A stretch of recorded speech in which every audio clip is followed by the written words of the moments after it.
मटेरा विधानसभा की बात कर रहा हूँ। मैं जानता हूँ यहाँ का इतिहास 91 के बाद यहाँ भाजपा की विधायक नहीं बना है, लेकिन इस बार जो माहौल है पूरी तरीके से भारतीय जनता पार्टी के पक्ष में है। इस बार योगी बाबा की जो सरकार बनेगी उसमें एक विधायक मटेरा के भी होगा। भाजपा को रोकने में केवल ओवैसी ही रोक सकते हैं। साइकिल पंचर हो चुकी है। अगर भाजपा को रोकना है तो ओवैसी ही है। ओवैसी रोकेंगे? हाँ, ओवैसी कैसे रोकेंगे? वो पंचर हो चुके, पीडीए फेल है उनका।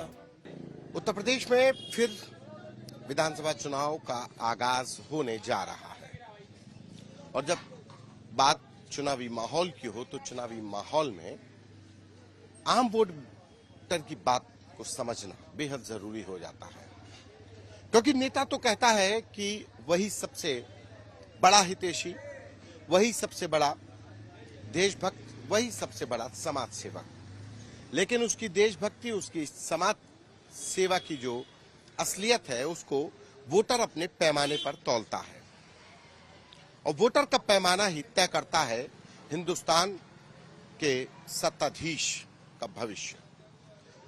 और ये सत्ताधीश तय होना है 2027 में उत्तर प्रदेश का, कि कौन बनेगा उत्तर प्रदेश का सत्ताधीश। आज मैं उस जगह पर मौजूद हूं जहां पर लड़ाई सियासत की बढ़ती जा रही है। लड़ाई सुहेल देव और सालार गाजी की मजार से शुरू हुई और अब यह लड़ाई वोटरों तक पहुंचाने की कोशिश है। बीजेपी सबका साथ सबका विकास करने के दावे के साथ बहराइच में अपनी सीटों को बढ़ाने की कोशिश में है, तो अब बीजेपी को चुनौती देने के लिए समाजवादी पार्टी के साथ साथ एआईएमआईएम भी मैदान में उतरी है। मैं इस समय पर बहराइच के मटेरा विधानसभा का ये इलाका है और ये मटेरा विधानसभा का एक कस्बा है नवाबगंज। नवाबगंज का ये बाजार है। बाजार किसी भी कस्बे का, किसी भी इलाके का नब्ज होती है, धड़कन होती है, क्योंकि बाजार न हिंदू होता है न मुसलमान होता है, बाजार बाजार होता है। यहाँ पर राम की भी दुकान होती है और रहीम की भी रोजी चलती है। यहाँ गीता भी बिकती है, यहाँ तस्बीह भी बिकती है, यहाँ पुजारी का चंदन भी मिलता है, यहाँ पर नमाज की टोपी भी मिलती है। ऐसे में बाजार से नब्ज टटोलने की कोशिश हम कर रहे हैं उन लोगों के बीच जो इस बाजार में आते हैं अपनी जरूरत के लिए। और सियासत का भी अपना बाजार है जहां नेता आते हैं अपनी जरूरत के लिए। तो शुरुआत उन लोगों से। इस बार मटेरा विधानसभा में क्या लग रहा है, क्या हो रहा है, क्या होगा? मटेरा विधानसभा में इस बार पूर्ण रूप से कमल खिल रहा है, कोई नहीं रोक पाएगा। अरे मटेरा विधानसभा समाजवादी पार्टी गढ़ है। मटेरा विधानसभा की बात कर रहा हूँ। मैं जानता हूँ यहाँ का इतिहास 91 के बाद यहाँ भाजपा की विधायक नहीं बना है, लेकिन इस बार जो माहौल है पूरी तरीके से भारतीय जनता पार्टी के पक्ष में है। इस बार योगी बाबा की जो सरकार बनेगी उसमें एक विधायक मटेरा के भी होगा। इस बार लग रहा है कि बीजेपी भाजपा सरकार, सब बीजेपी वाले हैं क्या यहाँ पे? नहीं, भाजपा को रोकने में केवल ओवैसी ही रोक सकते हैं। साइकिल पंचर हो चुकी है। अगर भाजपा को रोकना है तो ओवैसी ही है। ओवैसी रोकेंगे? हाँ, ओवैसी कैसे रोकेंगे? वो पंचर हो चुके, पीडीए फेल है उनका। तो ओवैसी कैसे रोक देंगे? टोटल मुस्लिम वोट जो है ओवैसी के साथ इस बार खड़ा है मटेरा विधानसभा में। और बाकी फिर बाकी गए हवा में। नहीं तो हिंदू वोट बैंक कहा जाए। हिंदू तो है ही है भाजपा में। तो अच्छा, तो ये मतलब कि मुसलमान एआईएम चला जाएगा, हिंदू तो देगा ही जी, बाकी सब बस सब है? जी। अगर भाजपा को रोकना है तो ओवैसी है और कोई नहीं है। ये आप मतलब घुमा फिरा के सीधे कह रहे हैं कि बीजेपी को जिताने के लिए? बीजेपी को जिताने के लिए नहीं कह रहे हैं हम, ओवैसी साहब को कह रहे हैं। उनमें इतना दम खम है कि वो भाजपा को रोक दे। लालटेन का बस का नहीं है कि रोक ले। लालटेन तो आरजेडी, वो बिहार में नहीं। लालटेन कह रहे हैं, साइकिल के बस का नहीं है कि वो रोक ले। अच्छा जी, साइकिल का क्या हुआ? साइकिल पंचर है। किस साइकिल पंचर है? अरे ये साइकिल वालों का गढ़ है। यहाँ 2008 के परसिमन के बाद से देखिए वकार अहमद शाह, फिर यासिर शाह उनकी पत्नी है यहाँ पर, फिर और आधे से ज्यादा तो बिल्कुल आपकी बात सही है। था यहाँ से शब्बीर विधायक 4 बार हुए हैं, शब्बीर अहमद वाल्मीकि जी। यहाँ से 2 बार, एक बार यासर शाह जी, एक बार मारिया जी हुई हैं।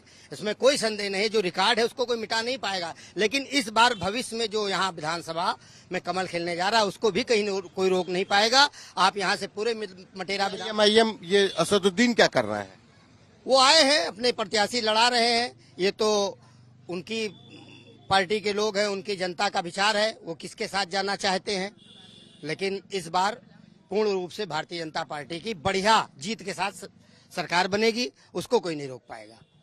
पिंटू तैयार हैं कि भाजपा, आप भी तैयार हैं? बिल्कुल, हम तो पुराने हम लोग सब हैं। अच्छा, हाँ, तो काहे अभी तक नहीं जीत पा रही? अरे थोड़ा अब वही क्षेत्र पिरबितनी वाला है, पिरबितनी वाला क्षेत्र, वहीं से थोड़ा डिसबैलेंस हो जाता है। अच्छा, तो कि वहाँ डिसबैलेंस नहीं होगा, मुश्किल है। हाँ, हमारा प्रत्याशी यहाँ मात्र 2000 वोट से हारता था, 1300 वोट से। माननीय अरुणवीर सिंह जी 1300 वोट से हारे थे 2012 में, और 2017 में हमारा प्रत्याशी मात्र 10,000 वोट से हारा है। और इस बार जब 1300 मात्र समझ में आता है, लेकिन 10,000 मात्र तो ज्यादा हो। वो भी मात्र है, बता दें आपको, जब 10,000 से हमारा प्रत्याशी हारा भाजपा का, उस समय 35,000 वोट बहुजन समाज पार्टी को गया, जो पेवर हिंदू वोट था, वो वोट भाजपा में लौट आया है। तो अब अभी तो जो है बसपा कैंडिडेट खड़ा करेगी, कांग्रेस खड़ा करेगी, वो नहीं काटेंगे। सही आपकी बात। 2 बार बसपा का जो प्रत्याशी आया और यहाँ डमी साबित हुआ, इसलिए बसपा के वोटर जान गए हैं कि अब जो भी बसपा का प्रत्याशी आएगा वो डमी के रूप में आएगा, वोट खराब नहीं करना है, भाजपा को देना है। और आज मेरी बात ऑन रिकॉर्ड आप नोट कर लीजिए, 25,000 से ऊपर भाजपा यहाँ जीतेगी मटेरा विधानसभा। कितने? 25,000 से ऊपर। 25,000 जी सर। अच्छा, इस बार मतलब जो क्या वोट बैंक कुछ इकट्ठा हो रहा है कि हिंदू मुस्लिम पर ही जाएगा? नहीं, हिंदू एक अलग है, मुस्लिम एक अलग है।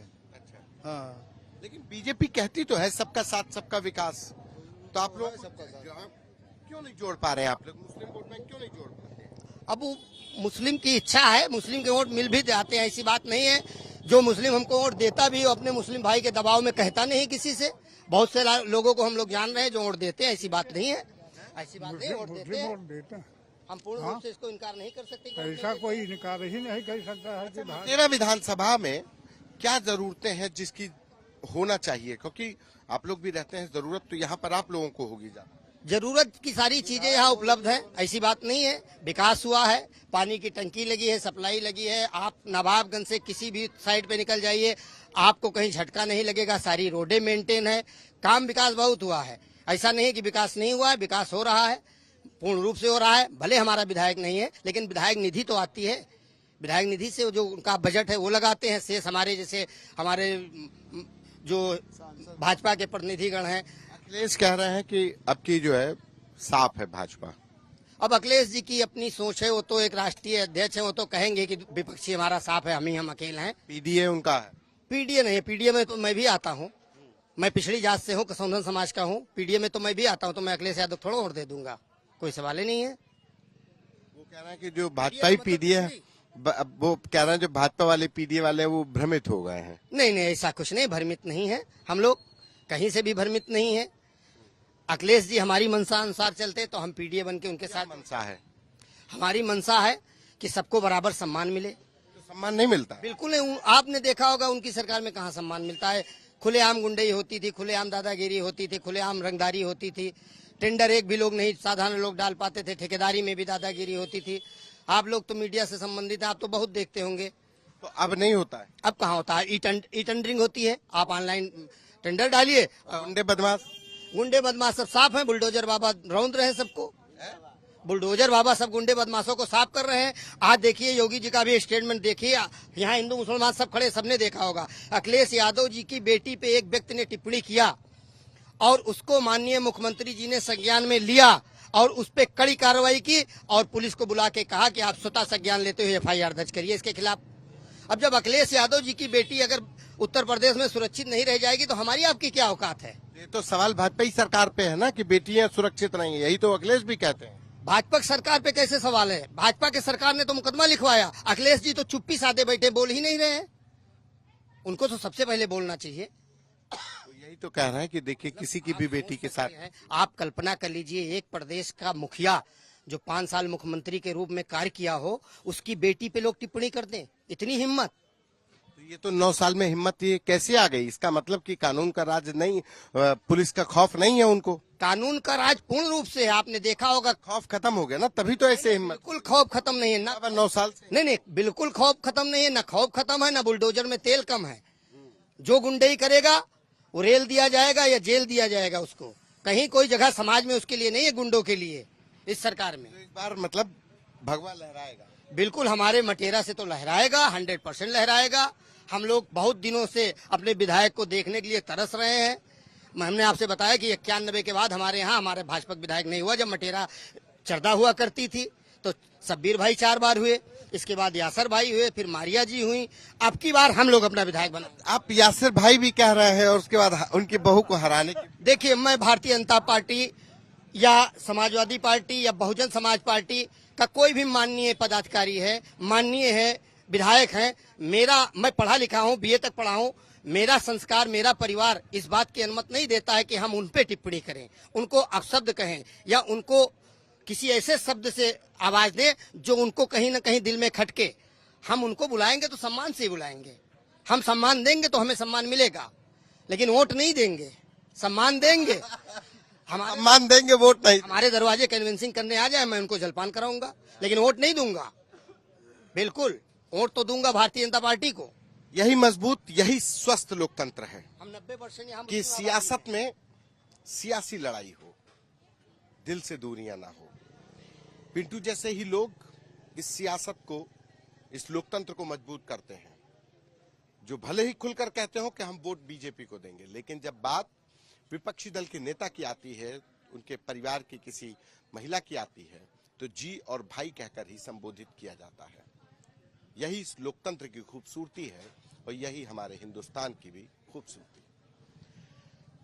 बहराइच से साथी रामबरन, कैमरा पर्सन संजय के साथ संतोष कुमार, यूपी तक।